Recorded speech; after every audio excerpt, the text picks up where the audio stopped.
Of course, today, guys, we're continuing our week, as I had said, Wednesday, July 12th. Just to do a couple of quick housekeeping notes first before we get started with the typical morning meeting here. Of course, today, as I'd mentioned, is Wednesday. So, in our trading room, every Wednesday afternoon at 1 p.m. Eastern Time, we have what's called Traders Talk. So it's a live 1 hour Q&A hosted by myself, Josh Levitan, and it's a good opportunity to see why we're taking certain positions and why we're scanning for particular stocks the way that we are. So, of course, you could send over any questions or any trades in which you would like for me to go over. My email is josh@ctutrading.com. Let me type that in the chat board down below. Just make sure that you title the email just Traders Talk. And from there, you'll be able to get your question answered in the live presentation. Again, 1:05 p.m. Eastern Time. I'll be posting the link in the chat board down below, and there were emails sent out, or will be emails sent out coming up shortly for that. All right. And alongside that, keep in mind, guys, as well, we're continuing our week, the latter part of this week, Thursday and Friday tomorrow, whereas normally today would be a Phase 3 day. I know Fausto is in Chicago. I believe he has a couple of important meetings he has to attend to. He'll be back tonight. So, of course, tomorrow and Friday we'll be beginning the Phase 3 stock course, finishing up the entire curriculum, stock trading curriculum that we offer at CTU. Remember, we did the first two phases last week, the beginning and kind of more or less dipping into the advanced strategies that we teach. Now, from here on out, you'll be seeing Fausto trade the market open and market close across the next 2 days. So, Thursday and Friday, 9:30 a.m. Eastern Time is the morning classes, and then the afternoon is the last hour of the day, 3 p.m. Eastern Time, going into the market close.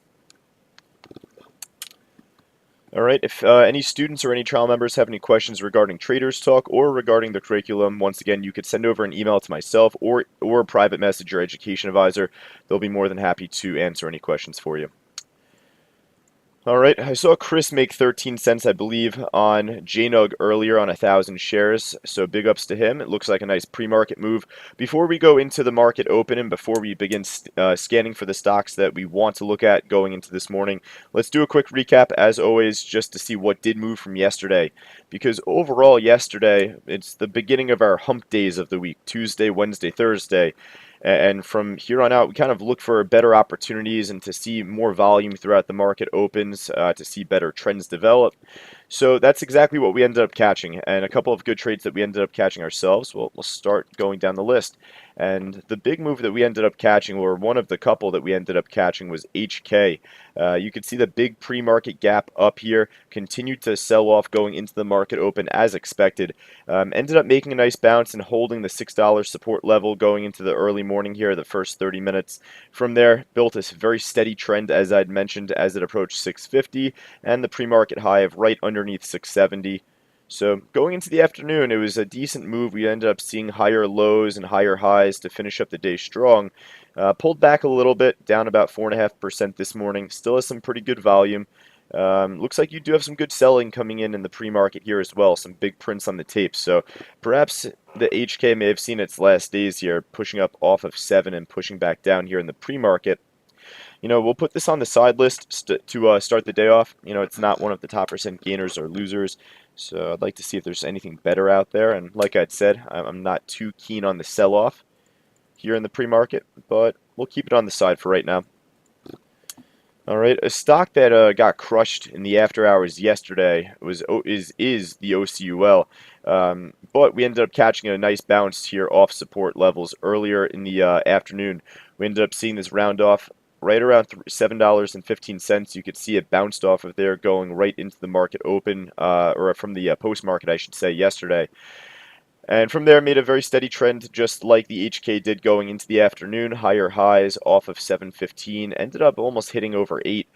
Bounced off essentially the 775 level that it was holding earlier in the morning. Then from there, of course, the big gap down. Let me post the news here in the chat board, and of course for the recording here, just to show. OCUL fell down 31% after the company reported that it has received a CRL from, FDA, blah, blah, blah, blah, blah. See, it's good to know the news. It's a little bit above my pay scale. I don't need to know the specifics on this. I know that it's down 31%.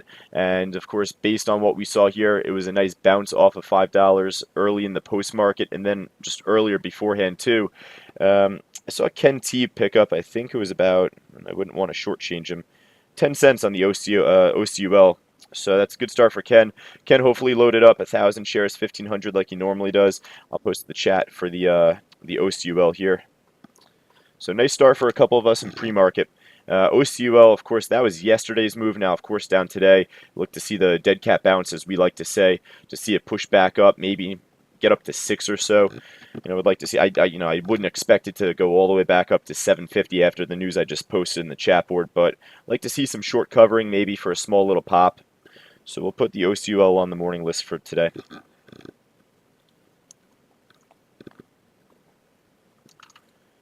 All right, a couple of the others really quickly. I know Ken K picked up some serious coin on the ARNA trade, 94 cents from him in like the first 2 minutes of this trade here. ARNA was a stock that had some good news. It was a pre-market gap or a post-market pop. From there, saw a quick dip and then shot right back up. And then from there, had a tough time breaking over the pre-market high. And once it did, it really, the next level was 28. So it held underneath there throughout most of the morning and then dipped off. Nice play on the ARNA. Ken, I think, walked away. He didn't even remember how much he collected in total. Numerous times in and out. Obviously, that's where you'll be able to stack up trade after trade. But, probably broke over $2 on the day for Ken K himself. So fantastic trading. Nice pop. Then finally, a cheaper stock that I know a lot of us were able to get in on in the early afternoon was the VSTM. We ended up seeing this breakout over resistance on the daily chart here, right around $3.80. Let me zoom in for you guys right there. You could see on the daily chart, looks to be right around $3.80, maybe $3.85. It topped off there the last 3 days in a row, including last week. So today, we didn't really see too much out of it until the big pop, and we ended up making the call out. We caught this a tad late. I know it was on a couple of our traders' side lists going into the morning, but again, it wasn't necessarily on mine. I saw the pop on this. It popped up on our scanner, called it out at 4, so we were able to take at least about 50 cents on this trade as it went up towards that major 50-cent level. Pushed up a little bit, lack of demand over 450, and it fell flat from there. Fairly easy exit on this one. I know a couple of us got out right underneath this level. Ken K, I know Agatha did, and a few others. So congratulations to you guys that made some good money on the VSTM. Made a nice bounce off that support level too, keep in mind. This is what we were anticipating going into the afternoon. Remember, what is a strong resistance level can therefore be a very strong support level. So made a nice break off of the daily resistance at 380, and easy call out. Bounced right off of that 380. Good for about 25 cents going into the close. All right, so all in all, a fairly good day today. Now let's, of course, go down the top percent gainers and losers right now. We have about 15 minutes left, so let's try and do this fairly quick. We'll start off on the NRG. I'm just going back to the chat board right now. I actually see a couple of us picking up even more money on this as it popped above the Fausto flag that we were calling out. It didn't make the immediate breakout off of that flag, but it looks like a couple of us. Ken T, 28 cents from him, and Ken K, 34 cents from him. So give both of those guys a quick round of applause. Both of them cleaning up so far before the market even opens up. Now, like I'd said before, Fausto flag on the 5-minute chart, topped off there once, twice, and popped from there. It was a little shaky. The lighter orders in pre-market, it's a little bit more difficult to see a particular support level hold. In this case, it ended up holding 19 in general, so that's a very good sign. And from there, made a 50-cent pop or more. So NRG, good news coming out. Beautiful trend, the top percent gainer, good volume. So this easily is going to be on the top of our watch list for today. All right, I posted the news as well for CARA, C-A-R-A, just to kind of go back up on that chat board very quickly. Let's see, there we go. CARA rose 9.9% to 1380, and obviously it pushed up much further since the time I posted the news in pre-market trading after the company reported positive data phase 1 trial.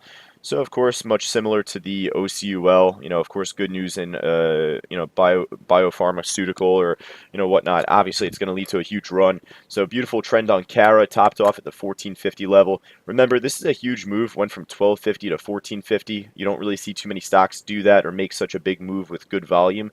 So, I'm likely to be using 50-cent levels and whole numbers going into the open for this one, unless if the orders on the ECM book lighten up a little bit, but CARA definitely looks good. Another stock that looks fairly decent is the NAK, cheap, slow stock.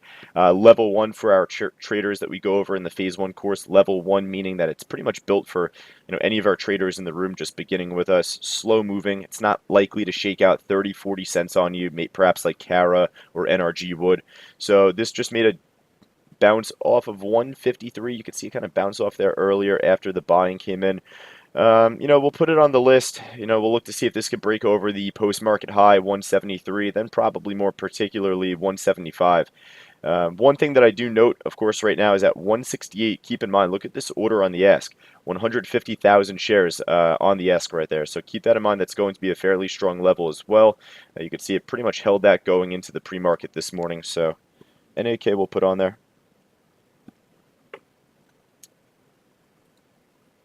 All right, the KTOV, I saw this trade pop up just before. It was not necessarily on my scanner to begin the day.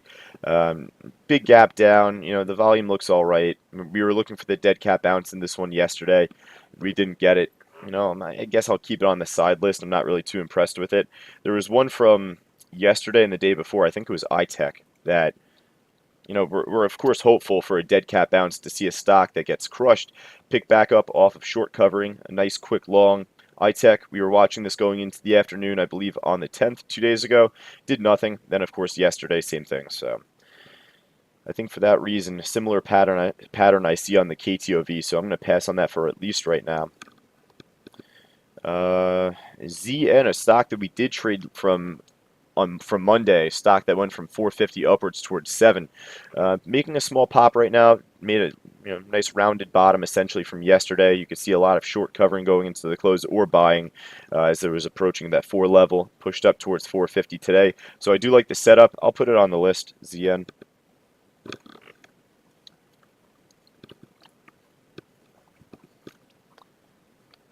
All right. Okay, that's weird. I'm guessing it just went towards the top of my gainers list. It was kind of down towards the middle pack here. All right, so let's keep pushing along here. We only have about 10 minutes left, so let's go through this quick. NVCR, good volume, broke above yesterday's high, and alongside that, the 21 level as well. We were watching this going into the late morning. We were a little late to this call out, but of course right now, looking even better this morning. It's a stock trading in those 5-cent ticks from the FINRA tick size pilot program. So for this one, I would definitely look to buy on the bid, sell on the offer, or vice versa if you're looking to go short. But, of course, right now it's higher highs. I wouldn't look to go short just yet. MVCR looking pretty steady. All right, UWT is an ETF. We're kind of beginning to dip into the 5% category here. All right. Then of course we see JNUG. I know gold's been on a nice run as well. Alongside that, breaking over yesterday's high and the highs from the past week or so. So pushing up, we'll put JNUG on the list. I know I said that UWT was an ETF. We don't like putting ETFs on the list, but we do tend to trade gold fairly often, and JNUG is on a fairly nice trend still. Held 17, popped up from there. All right, hop over to the losers. We already have OCUL on the list, looking for the dead cat bounce potentially. I would like to see it break over the 550 level coming up shortly. ALDR, nice drop back down. Got crushed, looks like, from the later part of June, from 20 down towards right around 10. So let's keep that in mind. So what do we have here? We have low 11.15. It broke down below the low already from June 29th. I mean, it's pushed down about 50, 60 cents from that point. Again, another stock trading in those 5-cent ticks, but we'll put it on the list for the meantime. Nice steady downtrend. This is definitely a trend where you would like to draw a line just to make sure to see where that trend breaks. TEUM. Oh, here's another one that we forgot to mention from yesterday. This one was halted a few times in the morning and going into the late morning here. Beautiful run from $1 essentially towards $1.75, and then from there kind of flattened out. We say it all the time, what makes the top percent gainers list likely makes the top percent losers list the next day. This is not down too much. Still working off fairly strong volume here. So we'll go back to the well. I'll buy into it for this one, I guess. Let's see what happens. We'll look to see if this can make a second run. I definitely would be interested in $1.50 resistance. It was holding that in the post-market, so easily needs to make a break over that with good volume, and from there we'll look to see if there's an entry. All right, then from there, we're dipping into the under 5% category again, and the volume is kind of washed up so far in pre-market, or not washed up, but not there. All right, so we have 1, 2, 3, 4, 5, 6, 7, 8, 9 stocks to work with this morning. I don't think that there should be much else on the list. I see AMD on my scanner here. Strong volume, it looks like, really strong volume, and it's breaking over the highs from yesterday as well. All right. Based off what we go over in the Phase 2 course and especially from last week's class, this is, again, kind of an exception where I would normally not put AMD on the list. It's a stock that's traded every day by us. I mean, we make about 15, 20 cents a day at least on this stock. It's just that it's not on the top percent gainers or losers list, and, it's just kind of a regular face, which we have a couple of them in our trading room. Unless, if there, of course, there's a particular setup that we like. The fact that this is on a nice trend and breaking over yesterday's high is a strong sign. Remember, we saw a ton of prints in the post market here from AMD, and we can go back to that. I mean, just taking a quick look. See 1.7, about a couple of million share prints as well, 480,000, and a strip of others there at 389. So a lot of people buying into this going into the close, and a beautiful gap up and trend. So we'll put AMD on there. All right, so that makes 10 guys. So I think that's it for the list. I think we hit them all. I'm not even going to ask if there's anything else out there. AMD is testing resistance now. It also has resistance coming up at 1425, about a 46 to 47,000 share order on the ask. But 10 stocks to work with. We only have 5 minutes left. So just like we went over from class, guys, from last week, we see a couple familiar faces on our morning watch list. Stick to those if you're comfortable trading it. And to those of you that are looking to challenge yourself, well, we have a couple of more volatile stocks to work with in CARA, NRG, perhaps ZN if it can make a nice run. All right, so aside from that, though, guys, keep in mind, again, we're going to go into audio silence until 1 p.m. Eastern Time today. We do have, once again, Traders Talk at 1 p.m. Make sure that you send in your questions to my email, josh@ctutrading.com, and I'll be able to help you out from there. All right, let's work well together as a team, guys, going into this morning, and I look forward to talking to everybody soon. Take care.